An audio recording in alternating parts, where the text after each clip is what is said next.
नमस्कार साथियों, welcome to MCQ series. MCQ series का आज 71वां लेक्चर है। क्वेश्चन नंबर फर्स्ट है, बांडुंग सम्मेलन के आयोजन का उत्तरदायित्व इन देशों ने उठाया। तो बांडुंग सम्मेलन का उत्तरदायित्व जो है भारत, बर्मा और इंडोनेशिया ने उठाया। भारत, बर्मा और इंडोनेशिया, ठीक है। अप्रैल 1955 में इंडोनेशिया के बांडुंग में एशियाई अफ्रीकी राज्यों का सम्मेलन हुआ। इसको बांडुंग सम्मेलन के नाम से जाना जाता है।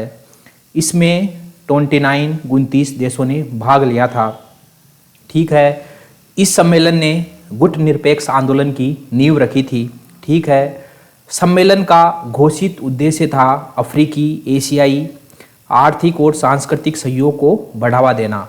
अफ्रीकी एशियाई देशों के आर्थिक और सांस्कृतिक सहयोग को बढ़ावा देना इस सम्मेलन का उद्देश्य था, ठीक है।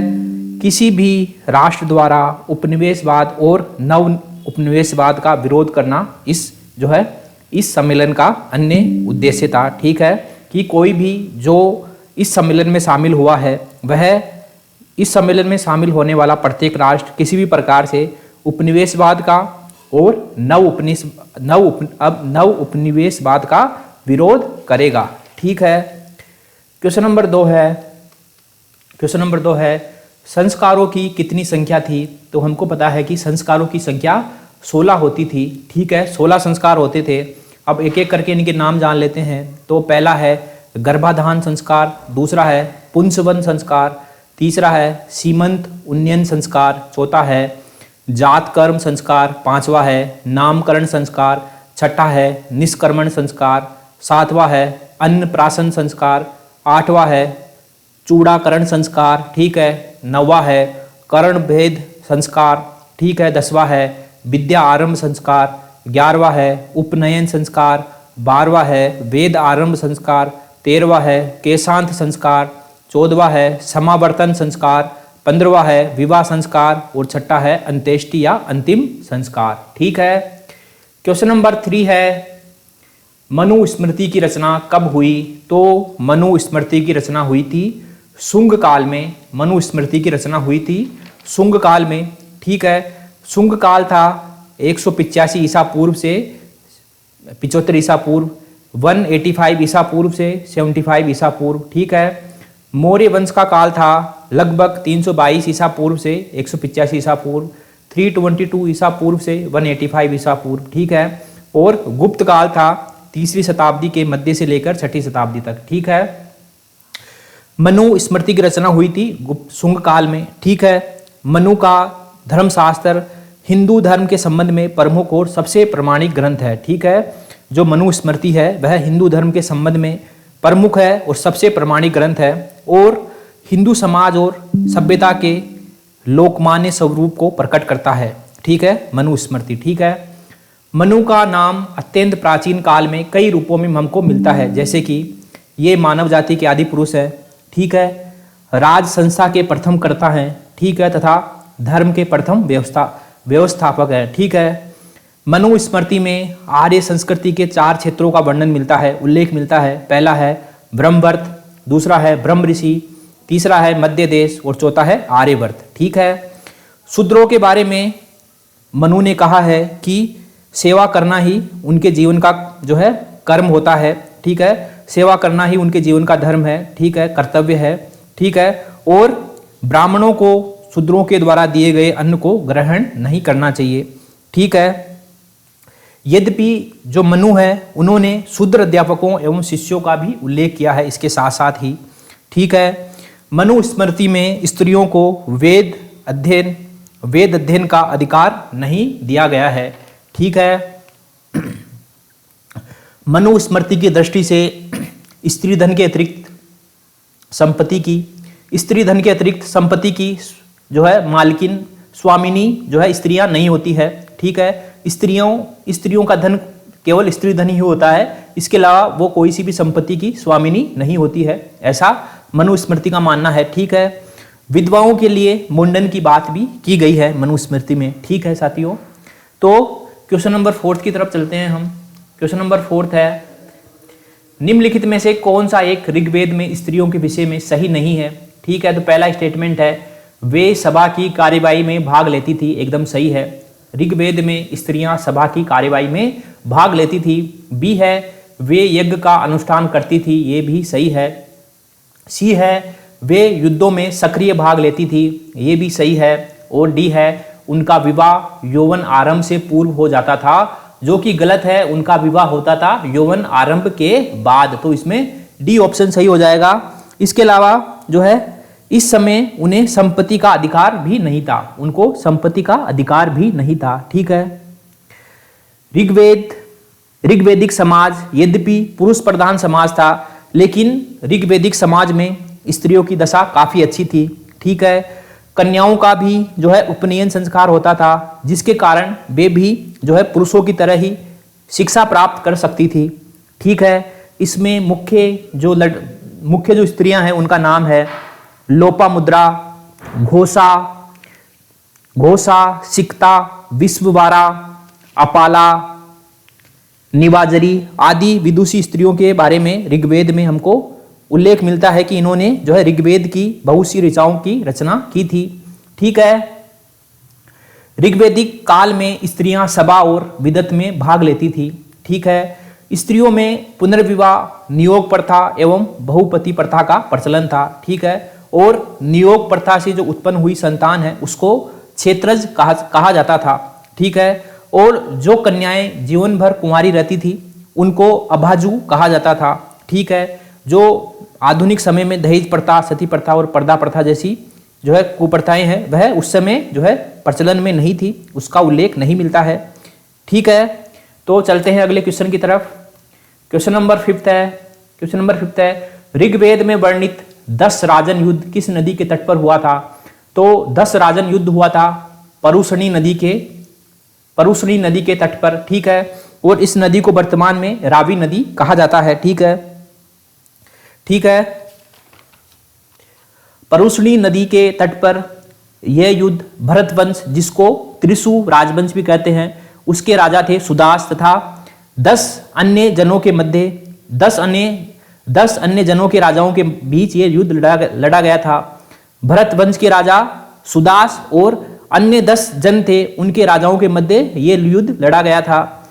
ये 10 जन कौन कौन से थे? ये थे पुरु, यदु, अनु, द्रम्हु, तरतस, अलीन, पक्त, भलानस, विषाणी और शिव। ठीक है, ये 10 जन थे जिनके राजाओं ने जो है भरतवंश के राजा सुदास से जो है युद्ध किया था। ठीक है, इस युद्ध का कारण भरतवंश के राजा सुदास द्वारा जो उनका पुरोहित था विश्वामित्र, उसको हटाकर उनकी जगह वशिष्ठ को नियुक्त कर लिया गया था, जिसकी वजह से ही विश्वामित्र ने 10 जन के राजाओं को इकट्ठा किया और सुदास के विरुद्ध युद्ध की घोषणा कर दी, परंतु इस युद्ध में सुदास की विजय हुई।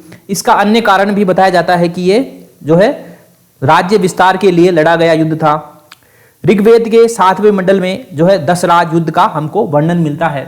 ठीक है, इसके अलावा सतुद्री, जो वर्तमान में सतलुज नदी है, उसको पहले सतुद्री कहा जाता था। ठीक है, रावी नदी के बारे में हमने जान ही लिया, इसको परुषणी कहा जाता था। ठीक है, चिनाब नदी को असीकनी कहा जाता था और झेलम नदी को वीतस्ता कहा जाता था। ठीक है, क्वेश्चन नंबर 6 है जिस जैन ग्रंथ में तीर्थंकरों के जीवन चरित्र है उसका नाम है, जिस जैन ग्रंथ में तीर्थंकरों के जीवन चरित्र है उसका क्या नाम है? तो उसका नाम है कल्पसूत्र। ठीक है, कल्पसूत्र। ठीक है, जैन ग्रंथ कल्पसूत्र में जैन तीर्थंकरों के जीवन चरित्र का वर्णन मिलता है और इसकी रचना की थी भद्रभाव ने। ठीक है, और कल्पसूत्र में 6ठी से 4ठी शताब्दी ईसा पूर्व की प्रारंभिक जैन इतिहास का जानकारी मिलती है। ठीक है, भगवती सूत्र, तो जो भगवती सूत्र है इसमें लगभग जो 16 महाजनपद है उसका वर्णन मिलता है और यह एक जैन ग्रंथ है। इसमें महावीर के जीवन और शिक्षाओं का वर्णन मिलता है। ठीक है, आदि पुराण, तो आदि पुराण तीर्थंकरों के जीवन के बारे में पवित्र कथाओं का संग्रह है। ठीक है, आदि पुराण तीर्थंकरों के जीवन के बारे में पवित्र कथाओं का संग्रह है इसमें। ठीक है, यह अपने विशद वर्णन और लोकप्रिय आकर्षण के लिए जाना जाता है।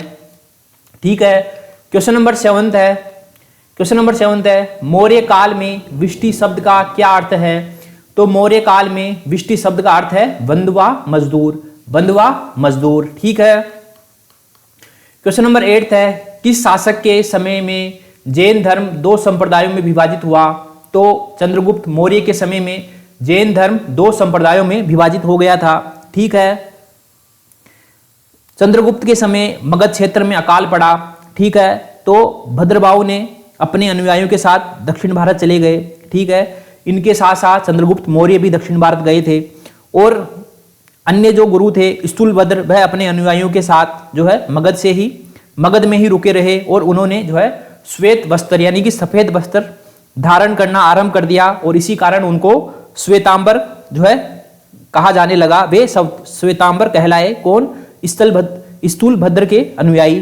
ठीक है। और जो भद्रबाहु के अनुयायी थे जो दक्षिण भारत चले गए थे वे दिगंबर कहलाए क्योंकि उन्होंने अभी तक कोई वस्त्र धारण नहीं किए थे। ठीक है। श्वेतांबर जैनियों को आचार्य तथा साधु कहा जाता था जबकि दिगंबर जैनियों को झुल्लक, एलक और निग्रंथ कहा जाता था। ठीक है। श्वेतांबर अनुयायियों का मानना है कि जो महावीर है उनका विवाह हुआ और उनके एक पुत्री भी थी जबकि दिगंबर अनुयायियों का ऐसा मानना है कि महावीर पूरे जीवन भर अविवाहित रहे थे। ठीक है।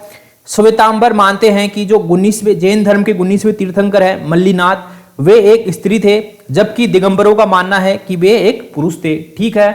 बिंबिसार, तो बिंबिसार हर्यक वंश के संस्थापक थे और मगध बिंबिसार के नेतृत्व में ही प्रमुखता में आया था। ठीक है।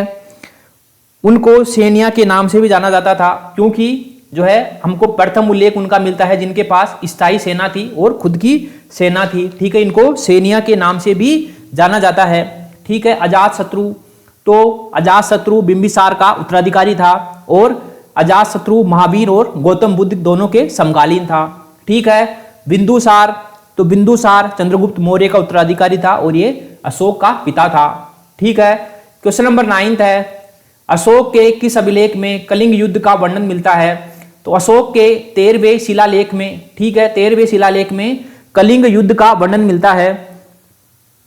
अपने अभिषेक के 8वें वर्ष पश्चात देवताओं के प्रिय राजा प्रियदर्शी ने कलिंग पर विजय प्राप्त की, ऐसा उल्लेख मिलता है 13वें शिलालेख में। ठीक है।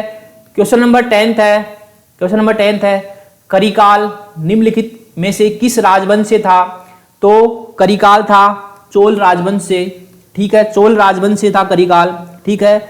यह प्रारंभिक चोल राजाओं में सर्वाधिक महत्वपूर्ण शासक था। करिकाल प्रारंभिक चोल राजाओं में सबसे महत्वपूर्ण शासक था। इसका काल था 190 ईस्वी। ठीक है। इसका काल 190 ईस्वी माना जाता है। इसने चोलों की तटीय राजधानी पुहार जिसको आधुनिक कावेरीपट्टनम कहते हैं उसकी स्थापना की थी। ठीक है। पुहार जिसको आधुनिक काल में कावेरीपट्टनम कहते हैं उसकी स्थापना की थी करिकाल ने। ठीक है। तंजौर के निकट वेशनी के युद्ध से उसे अत्यधिक प्रसिद्धि प्राप्त हुई थी। इस युद्ध में उसने चेर तथा पांडे राजा के 11 राजाओं के समूह को जो है पराजित किया था। राजा करिकाल ने उद्योग धंधों तथा कृषि की उन्नति में अधिक रुचि ली थी। उद्योग धंधों तथा कृषि की उन्नति में अधिक रुचि ली थी।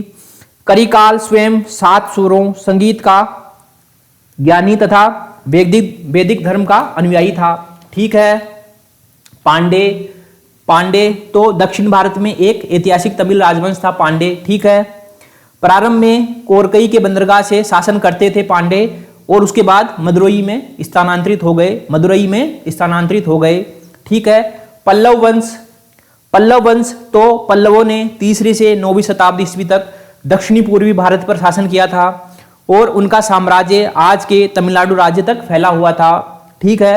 चेर तो केरल के वर्तमान राज्यों और तमिलनाडु के कुछ हिस्सों पर जो है शासन किया था चेरों ने। ठीक है। इनको केरल पुत्र के नाम से भी जाना जाता था। ठीक है साथियों, एमसीक्यू सीरीज का लेक्चर नंबर 71 71वां यहीं समाप्त होता है। मिलते हैं अगले लेक्चर में, तब तक के लिए थैंक यू वेरी मच।